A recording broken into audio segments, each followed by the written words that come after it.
السلام علیکم دوستان.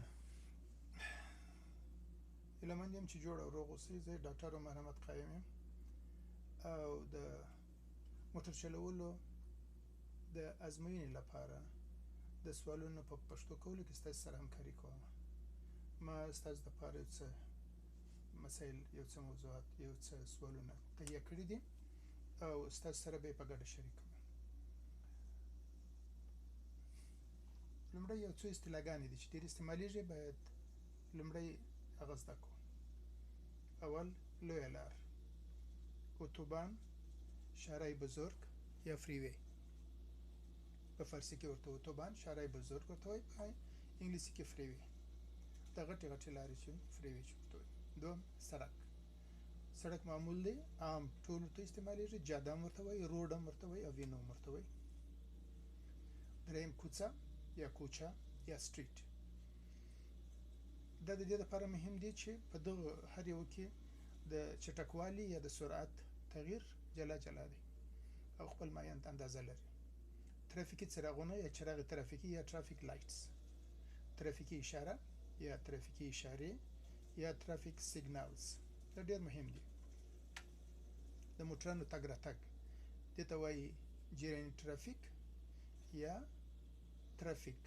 دا هغه ترافیک سره تفاوت لري چې کوم تاسو په وطن کې عام سړي ته ترافیک وایي، دلته هغه ته پولیس ترافیک وایي او ترافیک دغه د موټرانو جریان ته وایي. موټرسایکلان چې پر سړک باندې تېرېږي دې ته ترافیک وایي. اووم سور څراغ، چراغ قرمز، ریډ لایټ. دا مهم دی ځکه چې رنګونه باید وپېژنو او د هر رنګ خپل تاثیر لري. که رنګونه صحیح سره ونه پېژنو نو په دغه کې په ډریوري کې بیا په جنجال اخته کېږو. زرغون څراغ، چراغ سبز، گرین لایټ. گرین لایټ د اجازې لپاره دی. سور لایټ یا ریډ لایټ هغه د ممانعت لپاره دی. کله چې سور لایټ لګېدی تاسو هلته نسئ تللی، او کله چې شین څراغ یا زرغون څراغ لګېدی نو بیا تاسو حرکت کولی پر هغه لار تللی سئ. زرغونه اشاره یا اشاره سبز. ژړ څراغ د احتیاط لپاره دی. هر وخت چې شنه اشاره په سره بدلیږي مخکې دغه نه ژړه اشاره راځي. دغه ژړ څراغ باید په احتیاط باندې وکتل سي. بیا سره اشاره یا اشاره قرمز. سره اشاره د ممانعت لپاره ده، یعنی اوس نور نسئ تللی.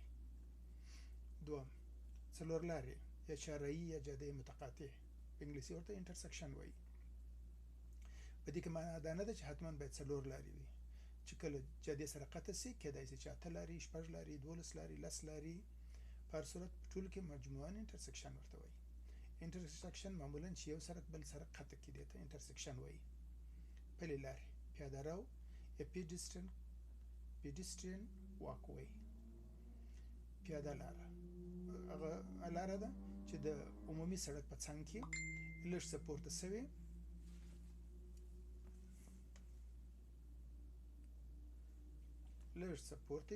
یو دیوالک لري او په خښتو باندې فرش سوی، هغه ته پیډسترین واک وی وي.